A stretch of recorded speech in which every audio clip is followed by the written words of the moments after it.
Hi, I'm Eric, and this is my presentation on surfing. Have you ever looked out at the water and maybe walking along the beach and saw some surfers out there and said, wow, that looks cool? Well, let me tell you, it is cool. And I'm going to talk to you a little bit about making that happen. Surfing is an incredible sport and pastime. Some of my most memorable experiences are surfing with my brother and friends, and some things that I will never ever forget. You get to enjoy nature with friends and get some exercise too. So, some things to think about before you get started. Can I swim? Not only can I swim, but can I swim well? How's my balance? Skateboarding and snowboarding, those are helpful things. Do I have a buddy to help me do this? It's good to have someone out in the water with you. And then how far away from the beach am I? When I first started surfing, I was about 3.5 hours away. And that didn't stop me because I would get off at work at 2 and we would drive those 3, 4 hours sometimes, maybe 4.5 when it was trafficy. And we still loved it and had a great time, but it's better to be close. Then how comfortable are you getting tossed around underneath water? One thing to be able to swim well, but you might need to practice being upside down and doing some spins in a pool or something, because there's something about holding your breath without your fingers. So now some tools that you're going to need are going to cost some money. Now, whether you rent or buy the equipment you're going to use, the surfboards and wetsuits, we'll talk about that later, but there are some costs. Can your car get you to and from the beach? So the first tool we're going to talk about is a wetsuit. The surfer's best friend. If you're up here in Northern California or somewhere where it gets a little bit colder, that wetsuit's going to keep you warm and you can stay out there much longer, and your body temperature is not going to drop. If you're lucky to be in Hawaii, good for you. The surfboard, from the longboard to the shortboard, there's many designs in between those.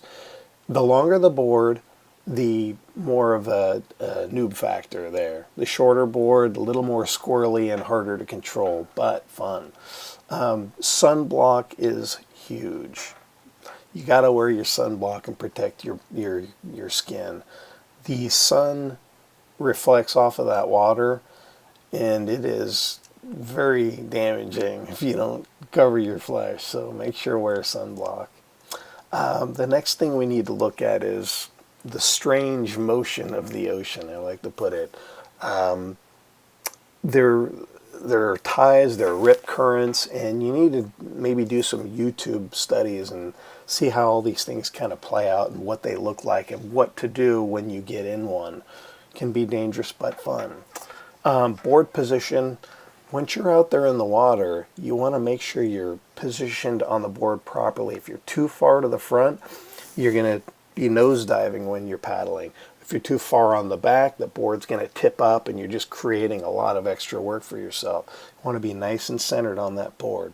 Once you're out there, paddling is huge. There's a lot of conditioning that goes into surfing, and you might not realize it until you get out there, but you want to paddle hard. You want to get out past those breakers, because then there's a little bit of a soft spot out there, and that's where you catch the waves. If you do find a wave coming on you, there's a couple of things you can do. If you're on a longboard, you're going to do what's called a turtle roll. You roll underneath the board, let the wave pass over, and then roll back on.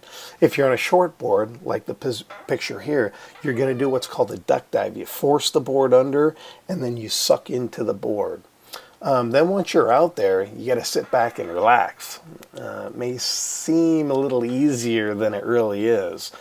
Sitting on a board is definitely tougher on a short board, because that thing just wants to flop all around. Longboard's a lot easier to sit on. There's a lot more stability.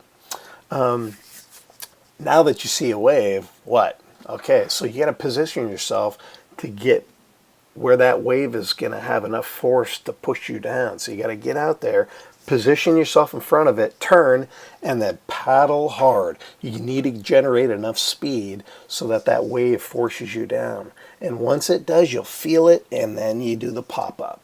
And the pop-up just consists of you getting your hands, right under your chest there, under your armpits, and then throwing yourself up in one motion. You don't want to crawl up because that creates a lot of problems. By the time you crawl up, the wave's gone. The first time you start trying to get up and get to that position, it's not going to be pretty. You're going to fall a lot. And what you want to do in those situations is learn. What did I do wrong? Was I leaning left too much? Was I leaning back? Did I flip the board out? Just learn from your mistakes. And when you do get tumbled and tossed and, thrown, when you fall in front of that wave, just calm down. Let the wave do what it's going to do and be patient. If you freak out, you're not going to beat that wave's power. Let it do its thing and then pop up. And so once you do these things a few times, now you're up and you're surfing. And you're actually learning how to ride around on that wave. And that's when you, again, don't get caught into making the same mistakes twice. Learn what's going on. Turn that board on that wave. Find the sweet spot. And once you do those things, man, you'll get a couple of rides and you will be what surfers call stoked.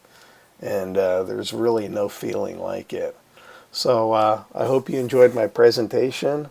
Get out there and ride some waves because it's a great time.